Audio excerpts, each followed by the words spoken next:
Good afternoon to all of you. Now welcome to the first lecture of LPP, that is Learn Python Programming, and this course is designed for all the UG courses.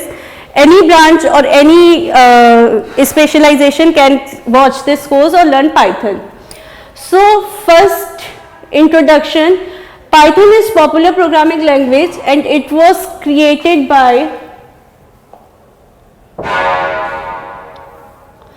Guido van Rossum and released in 1991. So this is a this is a latest programming language. Python language construct and object-oriented approach aim to help programming write clear logical code. Now first you must understand the concept of object-oriented programming. Multiple programming paradigms including procedural, functional and object-oriented. These are some terminology. Before learning any programming language, you must understand the main concept behind this terminology. So first of all, let us start with the functional programming language. Functional programming language is like input and output type programming. You will give an input, it will process and provide you the output. That's it. Procedural programming language, whereas is a step-by-step programming language, where at the initial step you will get an input, after that its output will be used as an input for the next procedure. Now the second output will be used as an input for the third procedure and so on. So here we have a process. After the completion of one step only, you can move to the second step. And object-oriented programming language is totally different. For this, let's take an example of railway reservation system. Suppose I want to book a ticket from Delhi to Banaras, right? So it's not necessary that at a time server will get only one one request. There can be multiple requests. So suppose we have total 1000 requests for ticket from Delhi to Banaras. Right? Traditional programming language will create 1000 requests on server side for the same query, but object oriented language will take that this is a common request made by 1000 clients, so it's a better approach that just create an object of similar type of request and send it to server, and on real time whatever server will respond will be distributed to all these 1000 clients. So that makes server side programming easy, because server is able to grant the request of 1000 at the same time, and it will cause less congestion at the server side. That's why Python programming is popular, because it supports procedural, object oriented as well as functional programming language. And object oriented programming language is used for the server side programming, which make it easy, fast access to the server. Next, uses of Python. Python can be used, as I have already discussed in previous slide, for the web development, that is server side programming, for the software development, for mathematics, because data science programs can be easily run on Python, as well as system programming, like when we design application for our system, right? Other than server side programming, by using Django framework, you can also create front end programming also, right? But most of the time front end programming is done by the HTML. But nowadays we are usually designing dynamic website, where we have to multiple clients and we have to take requests and grant it from the server. So Python is a better approach for server side programming. What can Python do? Python can be used to server to create web applications, especially light-weighted web application. Python can be used alongside software to create workflow.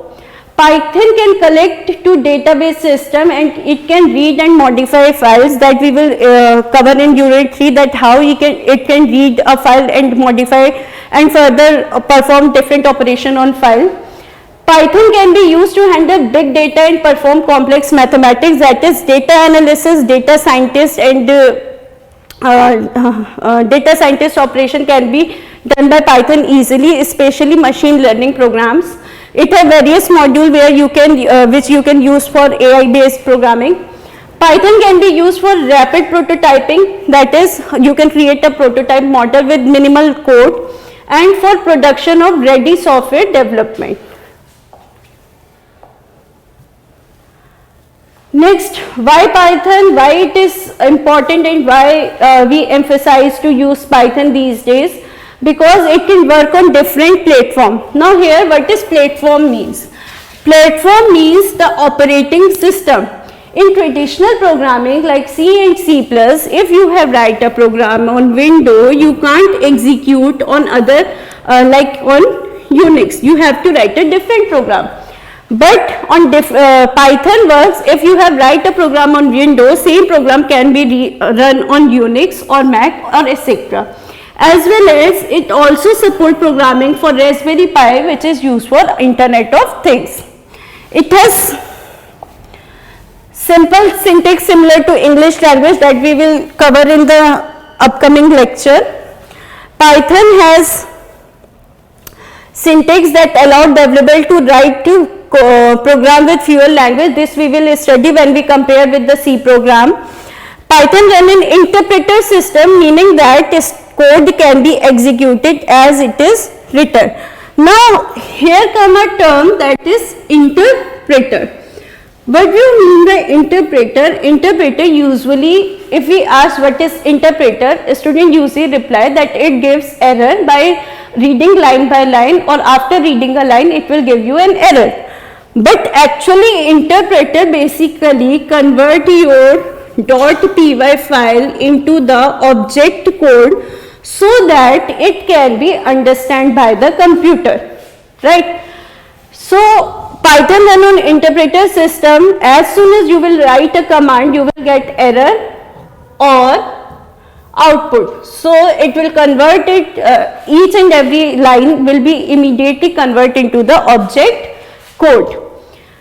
Python can be treated in procedural way and object oriented and functional way. This we have already covered. As well as it's not only like command like interface that you will write a command and you will get an output. You can also write multiple line on a script mode, save that file and run after saving it.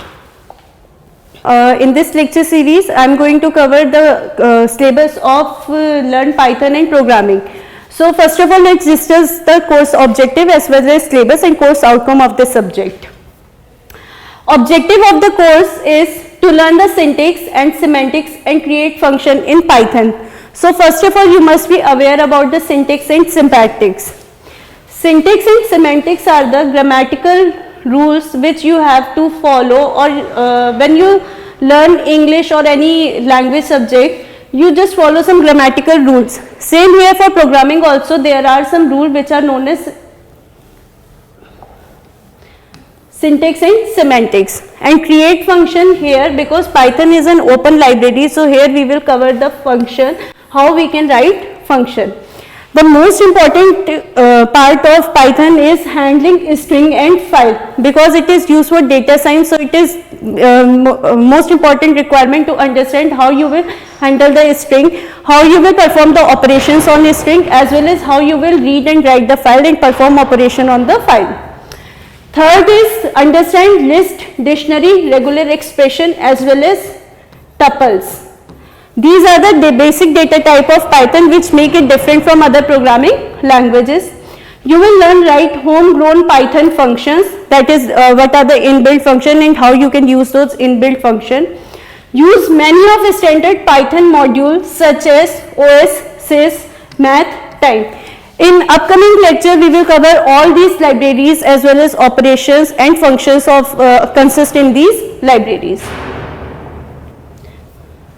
Next is, in first unit we will cover the Python introduction. In this module we will cover what is Python language, who developed it, who developed the Python language, why it is important, what are the standard libraries and extension modules, how we will implement the Python, how we can install it on Unix system as well as Windows system, what is the development and version of Python, what are the basic syntax, what do you mean by interactive shell, what do you mean by editing, saving and script. That is Python run in two mode, that is in shell mode and script mode, we will cover in the first unit. Also the most basic program, that is Hello World, and how it is different from other programming language like C, we will cover in first unit.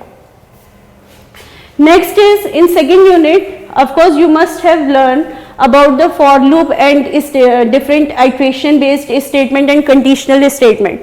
So same as data type, expression and all statement control flow will be covered in second unit, where we will learn the syntax of for loop, if else loop, ladder if else, iteration statement like state, while, for, break, continue, pass, etc. as well as Boolean operation, arithmetic operation, conditional operation will be covered in second unit, and the concept of data type, variable and assignments. In the third unit, as I have told you, in course outcome also, the course objective also, that string handling is important. So in third unit we will study about the string and handling text file. We will study how we can manipulate a file, that is how we can perform read and write operation on file.